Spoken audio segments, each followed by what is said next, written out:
Hello students, how are you all? I hope that you all are doing well.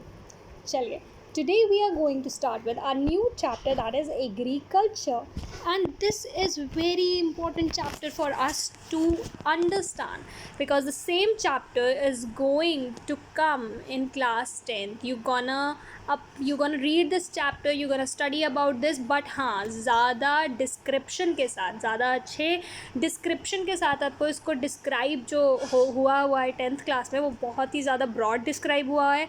यहाँ पर in 8th standard is very important for you to learn that what is the meaning of agriculture. Let's get started.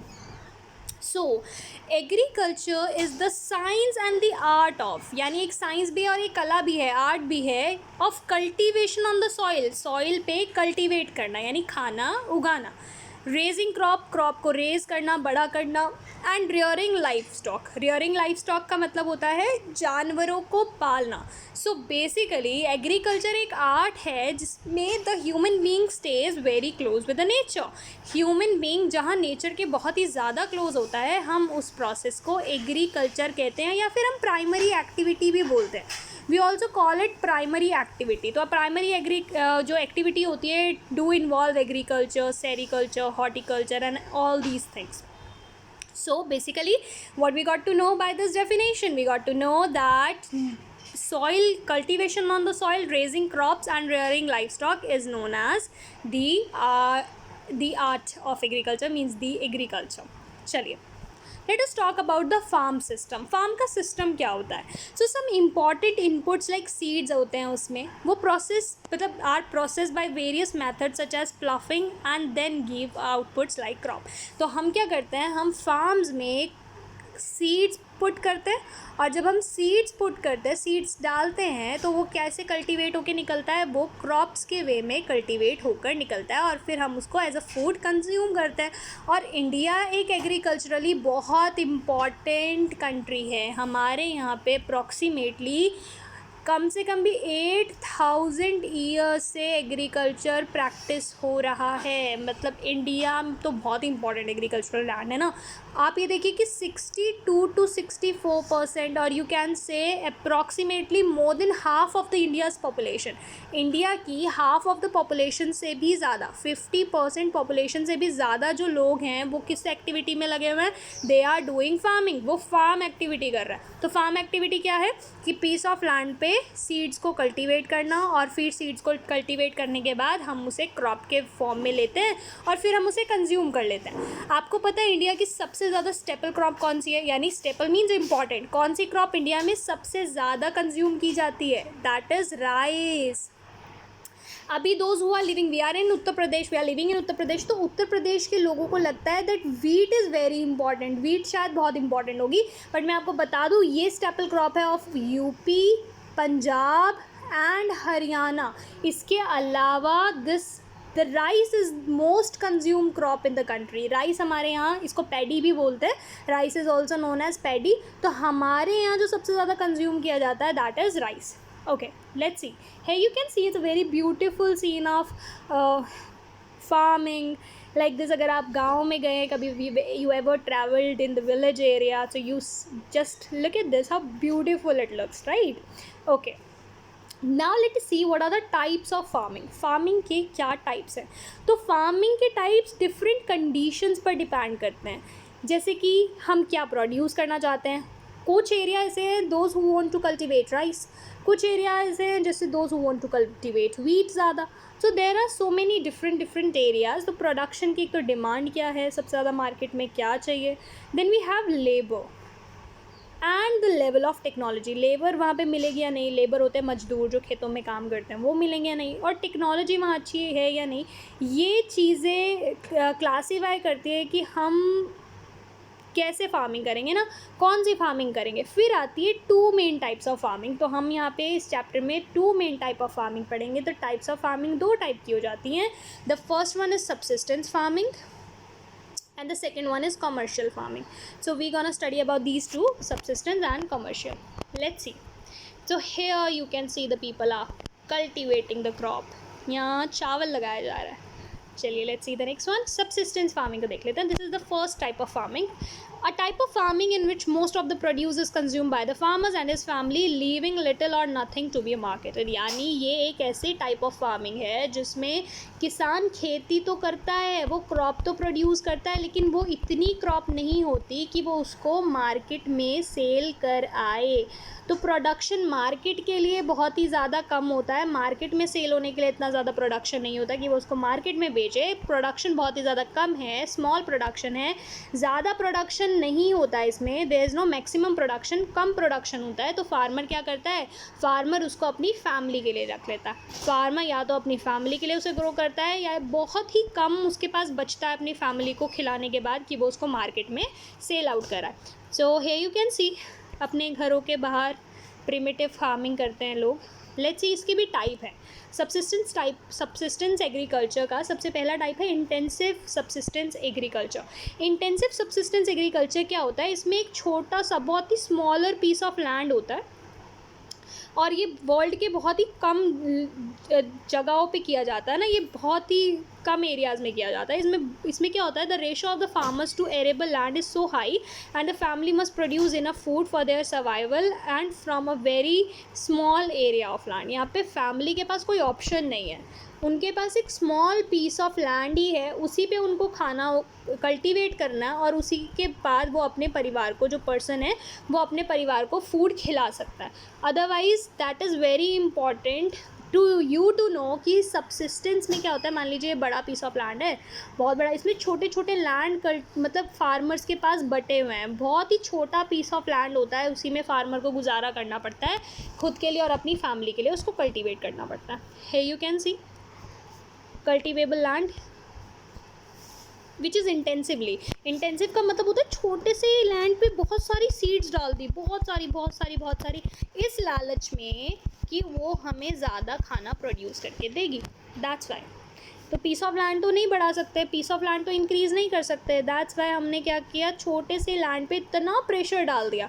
आपको पता है intensive farming करना is not good, क्योंकि ना खेतों पे बहुत ही ज़्यादा लैंड हमारा एक ऐसा सोर्स है जो ख़राब हो गया तो हम उस पर कल्टीवेट नहीं कर पाएंगे ना अगली बार. तो लैंड को प्रेशर दे रहा है. इंटेंसिव में याद रखिएगा प्लीज़ ये चीज़ ना, इंटेंसिव फार्मिंग में क्या होता है, लैंड पर बहुत ज़्यादा प्रेशर होता है. प्रेशर किसका, हाई पॉपुलेशन का. हाई पॉपुलेशन का प्रेशर क्यों है लैंड पे, क्योंकि लैंड तो छोटा है लेकिन खाने वाले लोग बहुत ज़्यादा है, तो उससे इतना फूड प्रोड्यूस नहीं होता या इतना ज़्यादा भर देते हैं, इतनी ज़्यादा सीड डाल देते हैं कि लैंड अपनी फर्टिलिटी, यानी जो लैंड की फर्टिलिटी होती है जिससे क्रॉप ग्रो होती है, वो धीरे धीरे कम होनी शुरू हो जाती है, लैंड ख़राब होना शुरू हो जाता है. अब बात करते हैं प्रीमिटिव सब्सिस्टेंस फार्मिंग की. So a form of agriculture where almost all the produce goes to feed and support the household and is not for sale. Primitive subsistence farming को याद रखिएगा, ये फार्मिंग सिर्फ परिवार के लिए की जाती है. अभी मैंने आपको इंटेंसिव बताया. इंटेंसिव फार्मिंग क्या है, इंटेंसिव फार्मिंग इसलिए कर रहे हैं, ज़्यादा उगा रहे हैं ताकि थोड़ा बहुत फैमिली के लिए और जो थोड़ा बहुत बचा वो मार्केट में सेल करने के लिए. बट प्रिमिटिव सब्सिस्टेंस फार्मिंग जिसे कहते हैं, घर के आंगन में कर ली या घर का बैकवर्ड कोई एरिया था उसमें खेती कर ली, और ये सिर्फ, इसमें क्या होता है, इसमें सिर्फ फार्मर जो होता है वो अपनी फैमिली के लिए ग्रो करता है, मार्केट में सेल करने के लिए नहीं करता. सो इट इंक्लूड, इसमें क्या क्या आता है, शिफ्टिंग कल्टीवेशन आता है. शिफ्टिंग कल्टीवेशन आपने पहले भी पढ़ा हुआ है. शिफ्टिंग कल्टीवेशन का मतलब होता है जब एक प्लॉट ऑफ लैंड को जिस पे पेड़ लगे हुए होते हैं या घास वगैरह लगी हुई होती है, ग्रासेस होती है, उसको बर्न कर दिया जाता है और बर्न करके उसमें सीड डाल दिए जाते हैं. जब वो घास फूस सब बर्न हो जाता है ग्रास, तो उसमें फिर उसको सीड डाल दिए जाते हैं. सीड डाल के उसमें जब क्रॉप उगती है तो क्रॉप को काट लिया जाता है. वापस से क्रॉप को काट के जब क्रॉप खाने के मतलब राइप हो गई, क्रॉप बिल्कुल ग्रो हो गई, उसको काट लिया जाता है और फिर काटने के बाद क्या कर लिया जाता है, उसको वापस से लैंड को छोड़ दिया जाता है. यानी फिर दूसरा लैंड ढूंढता है फार्मर और दूसरे लैंड पे ऐसी जो ग्रास वगैरह होती है उसको बर्न करता है. इसी कहते हैं शिफ्ट एंड कल्टीवेशन, यानी शिफ्टिंग कल्टीवेशन, की शिफ्ट करते रहें land of peace of land. पहले ये वाला कर लिया था, फिर ये वाला कर लिया, फिर ये वाला कर लिया, ऐसे शिफ्ट होते गए लैंड पे. और इसमें नोमैडिक हर्डिंग भी करते हैं. नोमैडिक हर्डिंग आपको पता है, जानवरों को चारा खिलाना इधर से उधर, जो कृष्ण जी किया करते थे, यानी अपने जो कैटल्स हैं उनको हर्ड करवाना. Okay, here you can see the people are cultivating rice once again. तो शिफ्टिंग कल्टीवेशन मैंने आपको बताया, वैसे शिफ्टिंग कल्टीवेशन एक टाइप ऑफ एग्रीकल्चर है जिसमें person piece of land use करता है और फिर उसको छोड़ देता है और दूसरा लैंड यूज़ करना शुरू कर देता है, या फिर शॉर्ट पीरियड ऑफ टाइम के लिए उसको छोड़ देता है। देन नोमैडिक हर्डिंग मैंने आपको बताया, लोगों का ट्रैवल करना अपने एनिमल्स के साथ एक जगह से दूसरी जगह। दिस कुड बी बिकॉज या तो क्लाइमेटिक इशू हो सकता है, जैसे कि पहाड़ों पर जो टॉप पे रहते हैं लोग, वो क्या करते हैं अपने एनिमल्स के साथ पहले तो टॉप पे रहते हैं, फिर जब बहुत ही ज़्यादा वहाँ पे स्नोफॉल हो जाती है, बहुत ज़्यादा समर आ जाती है, फिर वो क्या करते हैं अपने एनिमल्स के साथ नीचे लोअर लेवल पे आ जाते हैं जहाँ पे ग्रास भी होगी और उनके एनिमल्स ग्रास खा भी सकते हैं। So this is what do we called nomadic herding. Okay, next let's see, this is nomadic herding, this is a image of nomadic herding, how the people are doing it. And the next is, in the types, is commercial farming. Now what is commercial farming? Commercial farming is agriculture that involve the production of crops and animals rearing for sale in the market. इसमें क्या करते हैं, यहाँ क्या होता है, production होता है और एनिमल्स को रेयर करा जाता है। किस लिए किया जाता है? इसीलिए किया जाता है ताकि वो उसको मार्केट में सेल कर सके। तो the sole purpose of this type of farming is selling is the sole purpose. किसी चीज़ को सेल कर देना is the sole purpose of commercial farming. ये बनता ही इसीलिए, होता ही इसीलिए कि क्रॉप को ग्रो करके सेल कर दिया जाए। हियर यू कैन सी, जहाँ ये आसाम के गार्डन्स हैं, आसाम के टी गार्डन्स हैं, आप जहाँ तक देखोगे ना आसाम में, आपको सिर्फ क्या दिखाई देगी, क्रॉप्स दिखाई देंगी। अब यहाँ पे देख लेते हैं कॉमर्शियल ग्रेन फार्मिंग। ग्रेन्स हो तो आपको पता ही होगा, grain, wheat, maize, these are grain, rice, है ना। तो in commercial grains farming crops are grown for commercial purpose. तो कॉमर्शियल पर्पस यानी फिर बेचने के लिए। आप ये look at the land, look at the piece of land, कितना ज़्यादा बड़ा है। यहाँ पे ग्रेन वीट लगा हुआ है, वीट को हार्वेस्ट कर रहा है। चलिए, मिक्स्ड फार्मिंग। मिक्स्ड फार्मिंग क्या होता है, you will study about this in 9th standard also. तो this term is very important. Mixed farming का मतलब होता है when the land is use for growing food and fodder crops and rearing the livestock. जब आप cropping भी करें, जब आप खेतों पे खेती भी करें यानी कल्टीवेशन भी करें, और आप एनिमल्स को भी पालें, जब आप जानवरों को भी पाल रहे हो तो उसको क्या कहते हैं, लाइफ स्टॉक को भी पाल रहे हो और आप खेती भी कर रहे हो, फूड भी ग्रो कर रहे हो। तो the both process together known as mixed farming. Here you can see the cultivation as well as the rearing of animals. Let's see plantation agriculture. This is also a type of commercial farming. ये commercial farming में ही आता है। Plantation होता है कि जहाँ तक आपकी आंखें जा रही हैं, आपको सिर्फ क्या दिखाई दे रहा है, एक पीस ऑफ लैंड जिस पे इतना एक ही क्रॉप उगी हुई है। So often occurring in less development country. तो लेस डेवलप्ड कंट्रीज़ में ज़्यादा देखने के लिए मिलती है। Involves the cultivation of one crop to be sold in more developed countries. ये ज़्यादा डेवलप्ड कंट्रीज़ में अपनी प्रोडक्शन को सोल्ड करने के लिए की जाती है। जैसे कि हमारे कोस्टा रिका अगर देखेंगे, इसका एग्जांपल है कि कॉफ़ी कोस्टा रिका में सबसे ज़्यादा प्रोड्यूस होती है और वहाँ से कॉफ़ी वर्ल्ड में जाती है, पूरे वर्ल्ड में। इंडिया में टी है, T is the good example. Here you can see how the plantation agriculture practice. Okay guys, this is it for today and I hope that you got this. Tomorrow we gonna study about other topics related to this. So tomorrow we gonna continue with the chapter, and till then just read the chapter by yourself. Thank you.